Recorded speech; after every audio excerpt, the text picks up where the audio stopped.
নমস্কার, আমি রিনিতা মজুমদার বলছি। এটা আমাদের 5th লেকচার। আমি এতক্ষণ যা বলেছি সেটাই আবার আরেকটু বিশদভাবে বলবো। আমরা তো প্লেটো দিয়ে আরম্ভ করলাম, from darkness two light, ignorance থেকে বিদ্যা, তমসামা জ্যোতির্গম। তারপর আমরা অ্যারিস্টটলের কথা বললাম। অ্যারিস্টটলের কথা কেন বললাম? আমরা যে মেন্টাল হেলথের কথা বলছি, মাইন্ড, সাইকি, যেটার কথা বারবার বলছি, সেটা তো অলসো সিচুয়েটেড রাষ্ট্রের মধ্যে। পরিবার, তারপরে অনেকগুলো পরিবার মিলে ভিলেজ, তারপর লাস্টে হচ্ছে পুলিশ বা রাষ্ট্র। এটাই হচ্ছে অ্যারিস্টটলের মেইন কাঠামো। যে এবং সাইকিটা যদিও ইন্ডিভিজুয়াল, কিন্তু ফ্যামিলিতেই তো তৈরি হয় পার্সোনালিটি, সাইকি ইত্যাদি। তারপরে আমাদের ভিলেজ এবং তারপর পুলিশটা হচ্ছে রাষ্ট্র। অ্যারিস্টটলের মতো এই কথাটাও বলেছি, সবকিছুর একটা উদ্দেশ্য আছে। মানুষের জন্মের উদ্দেশ্য আছে, প্রত্যেকটা সংঘের উদ্দেশ্য আছে, রাষ্ট্রের একটা উদ্দেশ্য আছে। মানুষের জন্মের উদ্দেশ্য কি? To be a virtuous human being. ভার্চুয়াসটা আমরা যদি বাংলায় বা ভারতীয় ভাষায় ট্রান্সলেট করি হয়তো হবে ধর্ম, ঠিক তা নয়।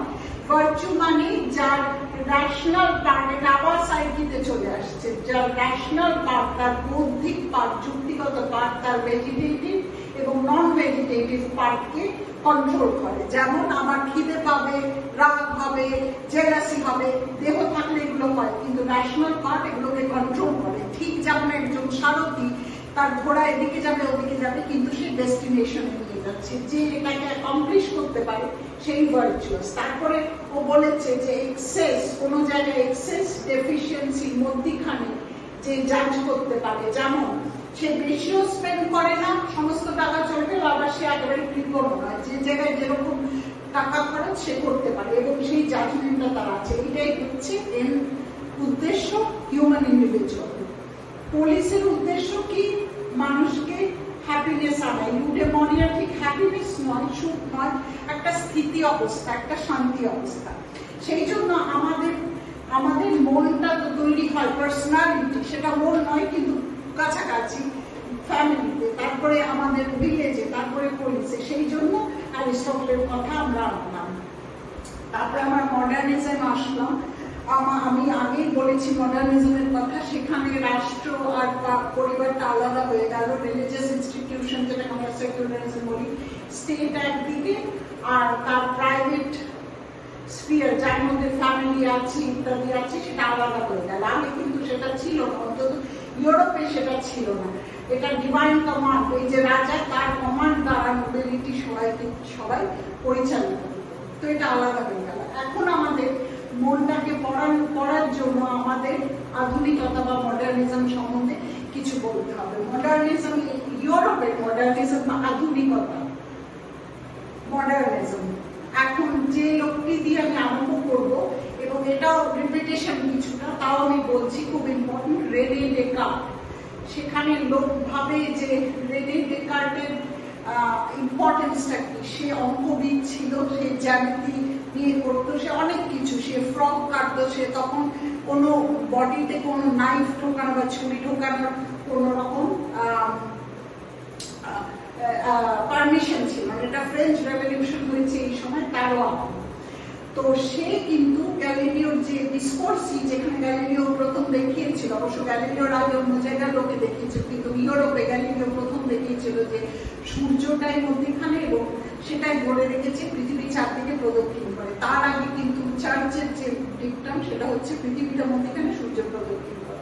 সেই ডিসকোর্সি যখন বন্ধ হয়ে গেল ইটালিতে, ডেকার্ট কিন্তু সেটাকে বার করলেন।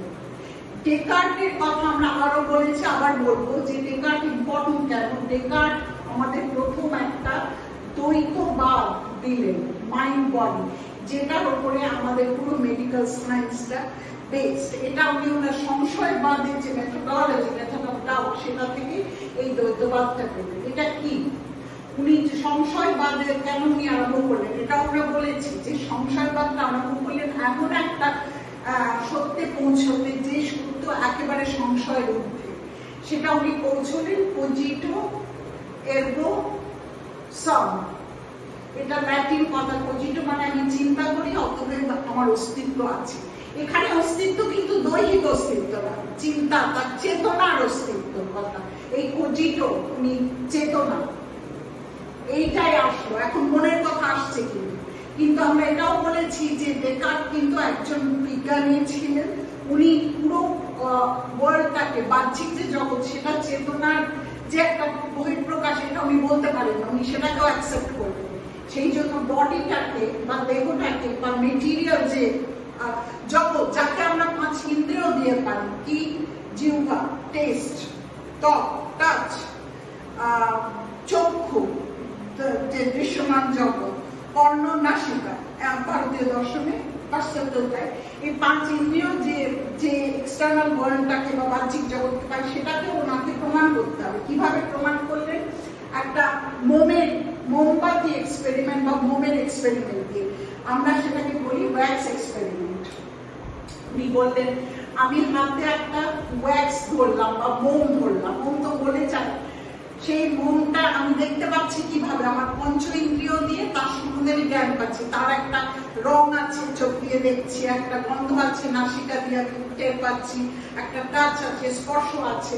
কিন্তু আমি যখন সেই মোমটাকে, ছোট একটা মোমকে আমি আগুনের কাছে নিয়ে গেলাম, এই সমস্ত ইন্দ্রিয় তারা যে জ্ঞানটা আমার আসছে মোম সম্বন্ধে 5টা ইন্দ্রিয় দিয়ে, সেগুলো কিন্তু চলে যাবে, কারণ সমস্ত কিছু গলে টলে আর কিছুই থাকবে না। হ্যাঁ, আমি চোখেও দেখতে পাবো না, আস্তে আস্তে সবকিছু গলে সবকিছু ছাই হয়ে যায়।